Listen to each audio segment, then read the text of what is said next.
bees have terrorized South America for years. Watch as these Brazilian businessmen are viciously attacked. The bees have traveled north.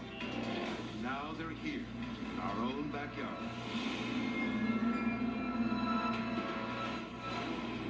Corpus Christi, Texas. A 911 operator receives this frantic call.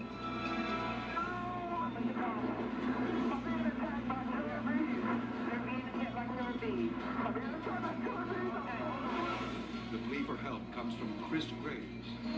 The bees were so loud. The bees were in my mouth. They were going in my ears, going in my nose. They were just attacking me. They were trying, I guess you could say, to make a hive out of me.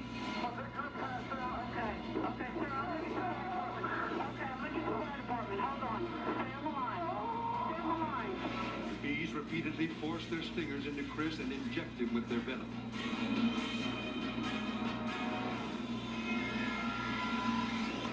Before rescuers reach him, Chris is stung more than 1,000 times.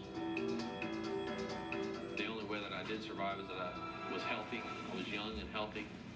And one reason I think I survived was also God was in my favor. Everything that's happened to him has made him a stronger person, and as well as made me realize that, life can be snuffed out in just a second. Chris survives his attack, but the killer bees are still heading north. Where they'll strike next is anyone's guess.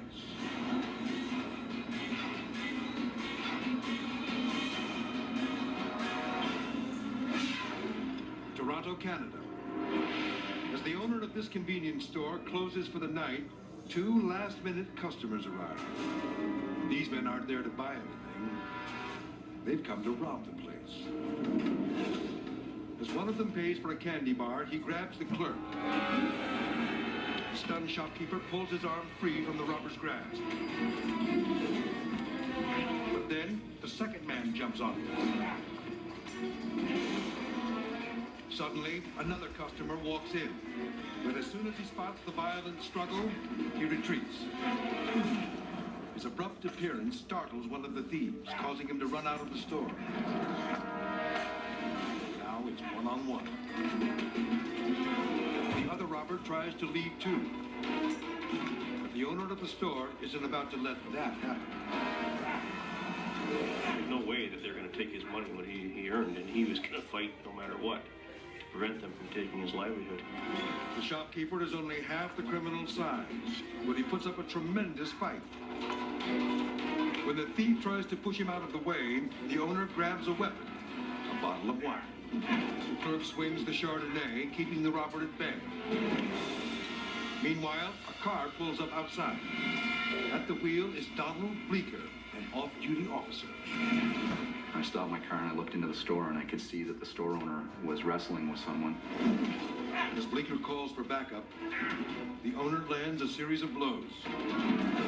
Then he grabs the robber by the shirt and drags him into the candy aisle. Bleeker runs to the door to size up the situation. The officer realizes he can't wait for help to arrive. So even though he's unarmed, he jumps into the fray. In command voice, I told the suspect that he was under arrest, get down on the floor, not to move. The officer asks the owner to relax, but the furious man lashes out with one final blow. Other officers arrive and take the dazed suspect into custody. The store owner wins his battle, but police believe he may have gone too far. On one hand, I'd like to say he did a great job. On the other hand, I can't really condone this behavior because somebody could get hurt or killed. It's only money. You can always make more money. You can't make yourself alive again if you're killed. And now for the viewer video of the week, sent to us by Janet Maxwell of Phoenix, Arizona. The sprint car race is underway at the Canyon Speedway. But as the cars come around the 4th turn, one racer careens out of control, causing a massive pileup. Then, an even bigger disaster. Watch again. Driver Fred Bryan, going at full throttle, clips the wheel of another car. Suddenly, he's airborne. 1,500 pounds of man and metal crash through the protective fence and hit straight for flagman Dan Klein, knocking him off the platform. It was almost slow motion.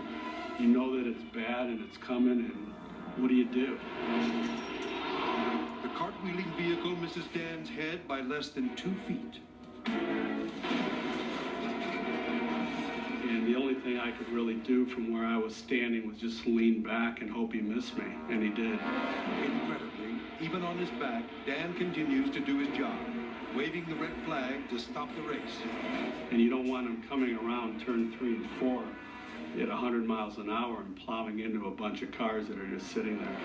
Dan is amazed that both he and driver Fred Bryan are still alive. I think God was watching over not only me, but the driver of the car and the fans that were there.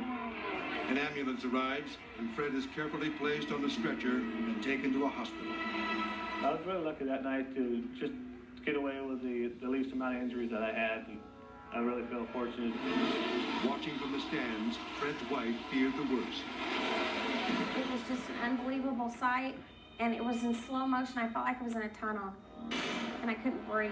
Looking at the crash again, it's a miracle that everyone survives this night of terror at the track.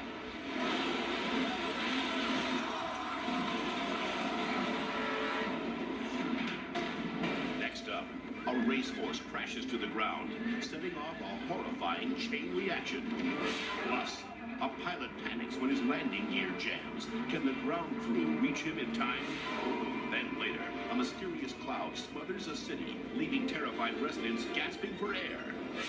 When the world's most amazing videos continues. You're buying